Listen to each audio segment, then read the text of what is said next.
Hello दोस्तों, इस video में बताने वाला हूं कि आप ब्रेकआउट स्टॉक्स कैसे पता कर सकते हो कि ये ब्रेकआउट रियल है या फेक है। क्योंकि दोस्तों 90% ब्रेकआउट फेल होते हैं। और जब भी किसी स्टॉक का ब्रेकआउट होता है तो बहुत बड़ा मूवमेंट आता है और लोग उसमें भर भर के पैसा कमाते हैं। तो आज इस वीडियो में बताने वाला हूं कि आप एक रियल और एक फेक ब्रेकआउट में कैसे पता कर सकते हो कि ये रियल है या फेक है। मैं इस वीडियो के अंदर 5 टॉपिक बताऊंगा। इनमें से अगर आपने पांचों चीजें चेक कर ली किसी ब्रेकआउट स्टॉक में, अगर वो सही बैठती है तो वो 100% एक रियल ब्रेकआउट होगा।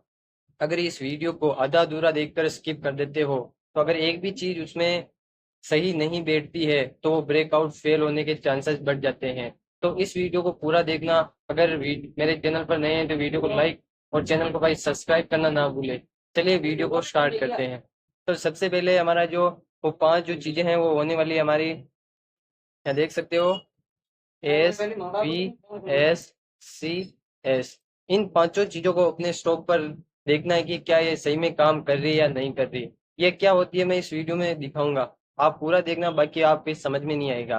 तो ये एस का मतलब होता है स्लोप ऑफ द ट्रेंड, मतलब किसी स्टॉक की है, जैसे ये स्टॉक है तो अगर कुछ स्टॉक ऐसे जा रहा है, मतलब उसका ट्रेंड इतना जबरदस्त नहीं है, और एक स्टॉक ये है जिसका ट्रेंड कुछ इस प्रकार है, तो जिसका जबरदस्त ट्रेंड होगा उतने ही ब्रेकआउट होने के, रियल ब्रेकआउट होने के चांसेस रहेंगे। और ये हमें चेक करना है। और मैं उदाहरण के तौर पर भी स्टॉक पर बताऊंगा कि किस ट्रेंड पर रियल ब्रेकआउट हो रहे हैं लगातार और रियल ब्रेकआउट हो रहे हैं। तो पहला हमारा स्लोप ऑफ द ट्रेंड हो गया, जो किस तरह ट्रेंड चल रहा है। एक तो धीरे धीरे जा रहा है, मतलब ट्रेंड इतना दमदार नहीं है कि वो ब्रेकआउट कर सके, स्टॉक्स के ब्रेक हो सके। और एक है जो लगातार अपनी ट्रेंड को मजबूत बनाए जा रहा है, तो वो उसमें ज्यादा चांस है कि वो एक रियल ब्रेकआउट हो। दूसरी चीज जो होने वाली है वो होने वाली है, वी का मतलब होगा वॉल्यूम। जी हाँ दोस्तों, आपको स्टॉक में वॉल्यूम भी चेक करना है। अगर उस स्टॉक में वॉल्यूम इतना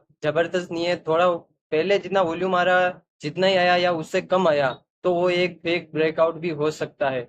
सबसे जरूरी वॉल्यूम भी है, क्योंकि जितना जबरदस्त वॉल्यूम होगा एक रियल ब्रेकआउट होने के चांसेस बढ़ जाते हैं। और तीसरा जो होगा वो हमारी कैंडल होगी। जैसे ये स्टॉक है और ये कैंडल कुछ इस प्रकार से बनी, और वो जब वो क्लोज हुई तो कुछ इस प्रकार से क्लोज हुई, मतलब वो ब्रेकआउट के नीचे आकर क्लोज हुई, तो वो भी एक फेक फेक ब्रेकआउट हो सकता है, वो ब्रेकआउट फेल हो सकता है।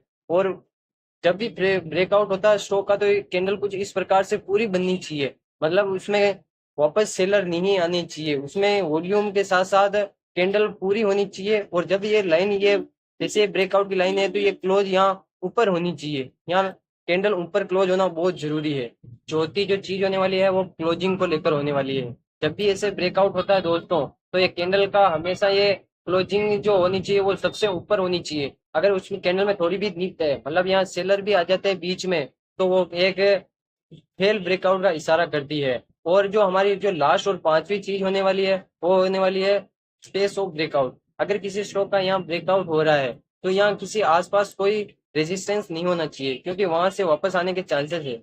आसपास कोई रेजिस्टेंस नहीं होना चाहिए, क्योंकि अगर ब्रेकआउट होते ही उसके पास रेजिस्टेंस आ जाता है तो प्राइस वापस नीचे गिर सकती है। जैसे यहाँ एक स्टॉक का ब्रेकआउट हुआ, अगर यहाँ रेजिस्टेंस है तो वापस यहाँ से प्राइस नीचे आने के चांस बढ़ जाते हैं, क्योंकि जब भी ब्रेकआउट होता है वहाँ आसपास में रेजिस्टेंस होता है तो वापस प्राइस आने के बहुत ज्यादा चांसेस है और ब्रेकआउट फेल भी हो सकता है। तो अगर ये पांच चीजें आपने चेक कर ली ब्रेकआउट स्टॉक में, तो अगर ये पांचों चीजें सही बैठती है तो वो ब्रेकआउट कभी भी फेल नहीं हो सकता है। और मैं स्टॉक पर बताऊंगा कि क्या ये रियल में सही में काम कर रहा है या नहीं कर रहा है। तो यहाँ चलिए यहाँ देखते हैं। यहाँ देख सकते हो इस स्टॉक ने यहाँ ब्रेकआउट लिया था, और यहाँ ब्रेकआउट फेल होने का सबसे मेन जो कारण था, यहाँ देख सकते हो यहाँ पर इस स्टॉक में ट्रेंड में कुछ खास दम नहीं था। यहाँ देख सकते हो यहाँ जब गया तो ये वापस यहीं से वापस नीचे आ गया और वापस ब्रेकआउट करने की कोशिश की, तो ट्रेंड इतना मजबूत नहीं होने के कारण ये ब्रेकआउट फेल हुआ। मैंने पहले ही बोला था ये पांच चीजें आपको स्टॉक में चेक करने की, ये फेल ब्रेकआउट है या सही ब्रेकआउट है। तो पहली चीज थी जो वो होगा स्लोप ऑफ द ट्रेंड, यहाँ यह फेल होता है, स्लो ट्रेंड इतना जबरदस्त नहीं था। दूसरा था वॉल्यूम, यहाँ देखे थे इस कैंडल में इतना, यहाँ देखे या बिल्कुल वॉल्यूम ना के बराबर था। और तीसरी चीज जो वो होती है हमारी, वो शेप एंड साइज थी, वो कैंडल की साइज थी। यहाँ देखे तो यहाँ इस कैंडल ने यहाँ हे लगाया था और वो वापस क्लोजिंग यहाँ दी थी, तो ये भी एक फेक ब्रेकआउट होने का इशारा करती। तीसरी चौथी जो चीज होती वो हमारी थी क्लोज कैंडल को लेकर थी। यहाँ देखिए क्लोज भी बहुत ब्रेकआउट के आसपास थी, तो यहाँ फेल होने के बहुत ज्यादा चांसेस थे। और जो लास्ट वो चेक करना, हमारी लास्ट जो थी वो थी स्पेस ऑफ ब्रेकआउट, मतलब अगर ब्रेकआउट होता है तो वहाँ आसपास ऊपर रेजिस्टेंस नहीं होना चाहिए था। लेकिन यहाँ आप देख सकते हो यहाँ ही कुछ रेजिस्टेंस था, जिसके कारण ये वापस यहीं से नीचे आ गया और प्राइस गिर गई, जिसके कारण ये ब्रेकआउट फेल हो गया। ये तो रहा फेल ब्रेकआउट। अब हम देखते हैं कि सही में जो रियल ब्रेकआउट होता है वो किस प्रकार होता है। अगर हम इस स्टॉक का ब्रेकआउट देखें तो यहाँ देख सकते हो इसने यहाँ पहले हाई लगाया था और यहाँ ब्रेकआउट हुआ था। यहाँ देख सकते हो इसने ब्रेकआउट यहाँ लिया था, ये देख सकते हो इस कैंडल में ब्रेकआउट लिया था। तो इसमें भी हमें चेक करना है कि क्या वो पांचों चीजें इसमें काम कर रही है या नहीं कर रही।